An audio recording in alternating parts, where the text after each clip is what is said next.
మరలా చంద్రబాబు నాయుడు గారు ముఖ్యమంత్రి అయితే పూర్తి స్థాయిలో బాగా వేగవంతంగా అభివృద్ధి చెందిద్ది అమరావతి అని ఒక ఆలోచన ధోరణి రైతుల్లో కానీ ఆంధ్రప్రదేశ్ ప్రజల్లో కానీ, అదేవిధంగా రైతులకు సంబంధించినటువంటి అనేక సమస్యలు ఇబ్బందులు ఉన్నా కూడా 5 సంవత్సరాల పాటు అమరావతి కోసం పోరాటం తప్పితే ఆ సమస్యల మీద ఎప్పుడు కూడా పోరాటం చేయాలనే ఆలోచన మాకు రాలేదు. కానీ ఆ తర్వాత సంవత్సరంన్నర సుమారుగా మరి టైం కావాలి, అనేక కాంప్లికేషన్స్ క్రియేట్ చేసి వెళ్ళాడు జగను. ఇవన్నీ మాకు కూడా కొంత అవగాహన ఉండటంతో కొంత సమయం వేచి ఉండటం జరిగింది.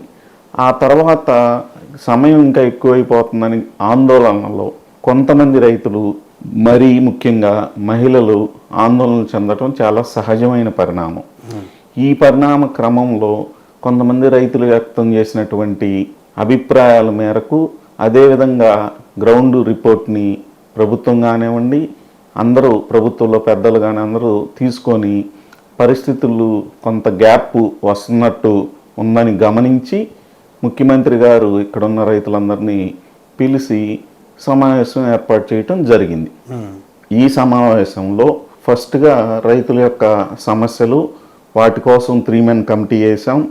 ఆ కమిటీ వీలున్నంత తొందరలో సుమారుగా చిన్న చిన్న సమస్యలు అయితే వారం, నెల, ఆ తర్వాత 2 నెలలు, 3 నెలలు ఇట్లా టైం బాండ్ పెట్టుకొని ఈ సమస్యలు పరిష్కారం చేస్తారు.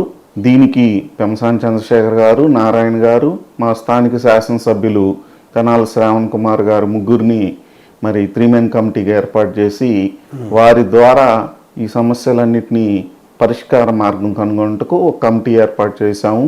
మీరు ఏ విధమైన ఇబ్బందులు లేకుండా వారికి తెలియజేసి మీ సమస్యలు పరిష్కరించుకోమని చెప్పి చంద్రబాబు నాయుడు గారు చెప్పారు. ఇంకా వేరే స్థాయిలో ఏమన్నా ఉంటే క్యాబినెట్కి పంపించండి, నేను వెంటనే వాటికి సంబంధించినటువంటి పరిష్కార మార్గాలని నేను మీకు అందజేస్తానని చెప్పి చంద్రబాబు నాయుడు గారు ఆ రోజు మీటింగ్లో చెప్పడం జరిగింది.